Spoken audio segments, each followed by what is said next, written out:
karena itu ada di dunia lain, itu ada di dimensi lain. Atau misalnya kanabis, opium, dan lain sebagainya. Karena emang mereka tahu itu tuh punya kekuatan magis yang tinggi sekali. Dan dari situlah akhirnya mereka paham bahwasannya pikiran atau apapun entitas-entitas ini itu letaknya sesuatu di atas sana. Hingga lahirlah sebuah keyakinan baru. Karena gini, bumi itu bulat. Kita nggak perlu berdebat soal itu ya.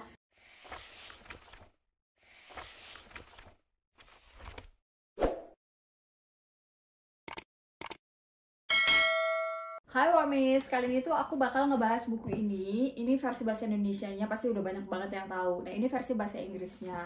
Nah, di bab kedua ini, dia mengajak kita untuk judulnya berjalan di hutan kuno. Jadi dia mau mengajak kita untuk memahami pola pikir atau apa sih yang ada di dalam pikirannya orang-orang dulu. Yang aku tangkap dari bab kedua ini adalah orang dulu itu menganggap pikiran kita atau kesadaran kita sekarang itu adalah sebuah realitas atau dimensi lain di luar sana, yang dimana kita bisa mengaksesnya dengan melakukan praktek-praktek atau tindakan-tindakan tertentu. Makanya tidak jarang kita masih melihat atau pada masa dulu mimpi itu dianggap sebagai kita berjalan atau sedang travel ke paralel lain atau sedang travel ke dimensi lain. Karena emang keterbatasan pola pikir pada saat itu dalam memahami kecerdasan manusia. Yang mereka tahu adalah ketika kita masuk ke dunia mimpi atau kita masuk ke dunia ilusi atau halusinasi, itu seakan-akan spirit kita itu lepas dari raga kita, seakan-akan kita terbang kemudian kita masuk ke dunia tersebut. Makanya tak jarang juga tuh banyak banget praktek-praktek kita menggunakan substance atau zat-zat yang sifatnya halusinasi untuk mengakses dunia lain itu gitu.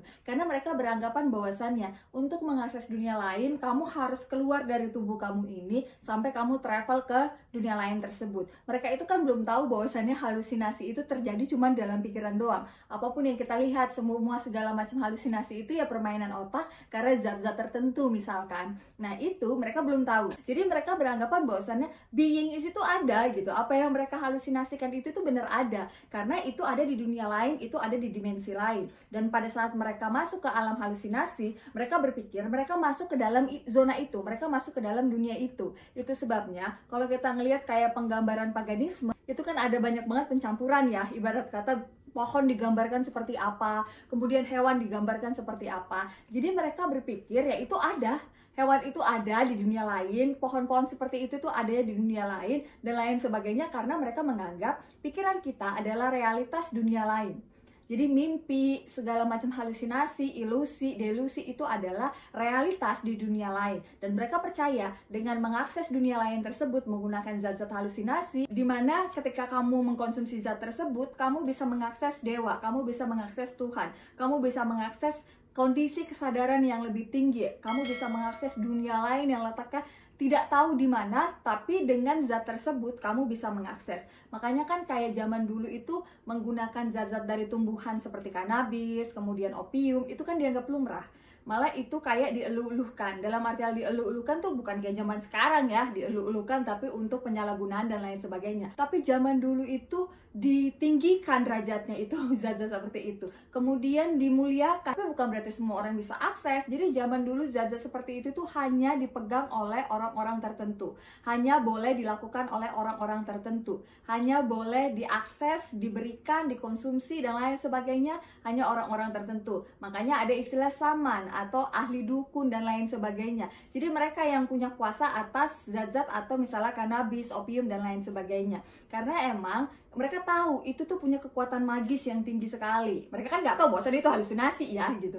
Tapi kan mereka menganggapnya dengan zat itu, dengan tanaman itu, kamu bisa mengakses dimensi lain, kamu bisa mengakses dunia lain. Akhirnya tanaman-tanaman tersebut itu dianggap sacred, dianggap sesuatu hal yang bisa memberikan efek magis dan lain sebagainya. Akhirnya itu kayak dipuja sih bahasanya, tapi nggak bisa bilang dipuja juga sih ya. Itu benar-benar kayak dilindungi tapi oleh sistem kepercayaan mereka pada saat itu. Nah, itu dia sebabnya makanya di bab kedua ini dia meminta kita untuk berjalan di hutan kuno. Jadi kalau sekarang itu dianggap sebagai zat terlarang, dimana kamu tidak bisa sembarangan itu mengaksesnya dan segala macam, tapi zaman dulu zat itu dianggap zat dewa. hanya orang-orang tertentu, upacara-upacara tertentu, bahkan ritual-ritual tertentu untuk kamu mengkonsumsi si zat-zat tersebut, walaupun itu dari tumbuhan. Jadi mereka juga punya kepercayaan bahwasannya ketika mereka dikasih kemampuan atau ketika zat itu atau tumbuhan itu ada di sekitar mereka, berarti kita secara tidak langsung diajarkan untuk diberikan akses kepada tanaman tersebut. Itu sebabnya mereka beranggapan bahwasannya, oh inilah adalah akses yang diberikan untuk orang-orang tertentu atau orang-orang terpilih untuk masuk ke dunia lain di atas sana. Karena emang pemahaman orang dulu itu adalah pikiran dulu baru wujud. Itu kan berbanding terbalik dengan sains. Sains kan tidak berpikir seperti itu. Sains kan tidak punya konsep seperti itu. Sains itu punya konsep bahwasannya ya wujud dulu baru pikiran. Bahkan kesadaran manusia itu kan tidak akan ada tanpa adanya tubuh manusia tersebut. Sementara di konsep pemahaman dulu, pikiran dulu baru pembentukan tubuh kita. Itu artinya spiritual kita dulu ini ada ngambang mungkin tadi mana, kan begitu bahasanya ya, baru dibentuk tubuhnya. Dan dari situlah akhirnya mereka paham bahwasannya pikiran atau apapun entitas-entitas ini itu letaknya sesuatu di atas sana, dan dari di atas sana itulah mereka mewujudkan dirinya atau mewujudkan apa yang perlu mereka wujudkan di bawah sini. Makanya kenapa mereka selalu berpikir pikiran kita atau apapun itu pasti datangnya dari atas. Itu sebabnya juga pemahaman dulu itu selalu melihat ke atas. Sebenarnya bukan pemahaman dulu sih, sekarang aja kita apa-apa itu masih kelihatan ke atas ya, sampai eksplorasi bintang dan lain sebagainya, karena rasa penasaran kita tentang apa sih yang ada di atas sana. Dan mereka selalu beranggapan bahwasannya di atas sana itu adalah tempat Tuhan, tempat para dewa. Dan itu dia tadi, cara mengaksesnya adalah dengan si zat-zat halusinasi tadi. Kita bilangnya halusinasi, buat mereka itu zat Tuhan gitu. Pada saat mereka ibarat kata mengakses dunia lain itu dengan berbagai macam cara, dengan kesadaran yang berbeda-beda, maka tak jarang itu yang jadi penyebab kenapa hari ini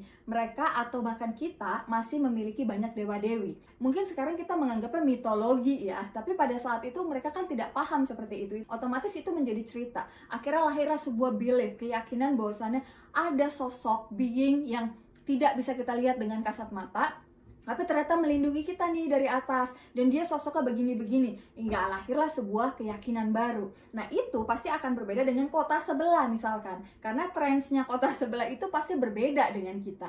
Nah itu akhirnya kenapa di satu kota atau satu etnik atau satu suku pasti memiliki dewa-dewi yang berbeda-beda. Itu karena ya itu dia tadi, faktor trends atau faktor mereka ibarat kata mengakses dunia lainnya itu berbeda. Begitulah dia mengajak kita untuk memahami nih konsep pemikiran orang dulu dalam memahami pikiran atau kesadaran manusia.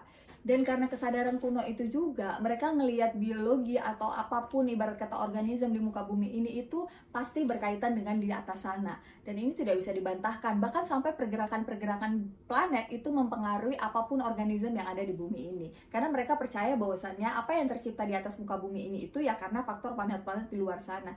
Ini tidak bisa dibantahkan sih, seperti misalnya ada suatu pemahaman atau suatu studi di mana ginjal kita itu berpengaruh terhadap pergerakan Venus gitu, dimana Venus juga dikenal sebagai dewi kesuburan, dan itu berkaitan, dan ginjal kita juga ternyata berkaitan dengan kesuburan dan seksualitas gitu. Jadi sebenarnya sinkronisasi antara planet dengan apa yang ada di muka bumi tidak serta-merta itu sekedar random sinkronisasi, enggak gitu juga, tapi itu berdasarkan studi yang ada pada masa dulu. Mereka belajar, kemudian mereka mengamati. Walaupun mungkin pada saat itu sains tidak semutakhir sekarang, tapi akhirnya ketika sains kita makin bergerak maju, ketika ilmu pengetahuan kita makin bergerak maju, akhirnya kita bisa membuktikan satu demi satu. Emang keterikatan kita terhadap alam semesta itu tinggi sekali. Ya ibarat kata kita terbentuk dari alam semesta ini, otomatis ada partikel-partikel yang emang dari alam semesta jauh di sana di dalam tubuh kita. Nah itu kan juga sudah dibaca sains kan. Makanya itu juga sebabnya pemahaman kuno dulu itu memahami astrobiologi. Apapun yang ada di muka bumi ini itu pasti ada sangkut pautnya dengan apa yang ada di atas sana. Dan emang tidak bisa dipungkiri sama sekali bahwasannya emang semua makhluk hidup di muka bumi ini bergerak berdasarkan ritme matahari, itu pasti dan mutlak, termasuk juga ritme bulan, dimana kita tidur pada saat bulan naik, kemudian kita bangun pada saat matahari naik, karena emang metabolisme kita berpengaruh terhadap planet-planet tersebut, berpengaruh terhadap star bintang tersebut. Dan itu juga akhirnya memberikan mereka suatu pemahaman bahwasannya apa yang terjadi di atas sana itu pasti berpengaruh dengan apa yang terjadi di bawah sini, dan pasti berkaitan. Makanya mereka mengenal yang ibarat kata ilmu zodiak dan lain sebagainya, karena sebenarnya secara simpel itu karena memahami atau mempelajari pergerakan matahari dan pergerakan planet.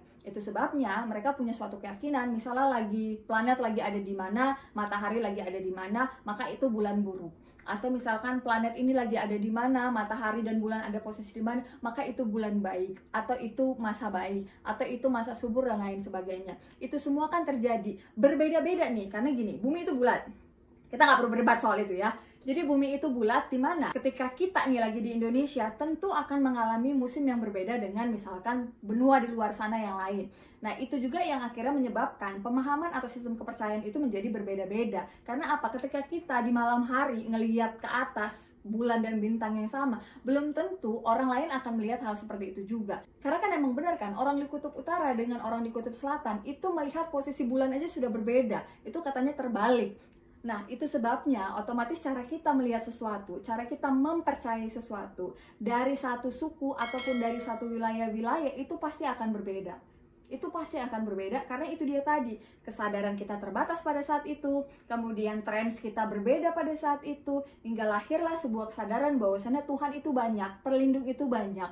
Kita tuh diciptakan secara berbeda dan lain sebagainya. Dia di sini menyebutkan bahkan ada sebuah penggambaran setiap irama organ kita itu sama dengan pergerakan bahkan kinerja planet di luar sana. Seperti misalkan ginjal dengan Venus, kemudian liver dengan Jupiter, kemudian hati dengan matahari, paru-paru dengan Merkuri dan lain sebagainya. Entah itu bisa kita adopsi atau enggak, entah itu kita bisa ibarat kata mau kita terima atau enggak, tapi inilah pemahaman konsep dulu berdasarkan studi mereka pada saat itu yang terbatas. Tapi perlu diingat ini, bukan berarti pemahaman dulu yang sifatnya diakses dengan cara halusinasi, terus kita anggap bahwasannya semuanya salah, atau para dewa-dewa itu juga salah, tidak benar dan lain sebagainya. Karena tidak bisa dipungkiri bahwasannya tidak semuanya itu salah, dan tidak bisa dibantahkan juga sih, karena seperti cacing yang sama dengan usus di mana memiliki fungsi dan kinerja yang sama. Kemudian seperti paru-paru dengan burung yang ibarat kata sama-sama memproses udara dan lain sebagainya.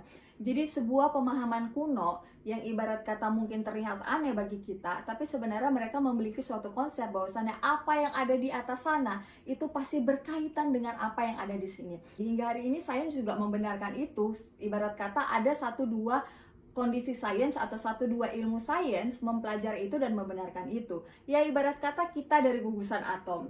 Otomatis atom yang ada di badan kita ini sama dengan atom yang ada di alam semesta sana. Bahkan sudah terbukti kan bahwasannya di bumi sendiri kita menemukan partikel tertua dari alam semesta. Itu artinya setiap organisme yang ada di muka bumi ini pasti dalam kondisi atau dalam komposisinya memiliki si partikel-partikel yang ibarat kata ada di alam semesta sana. Itu yang aku tangkap di bab kedua. Nah, buat kalian yang minat buat bab ketiga bisa langsung subscribe dan thank you for watching.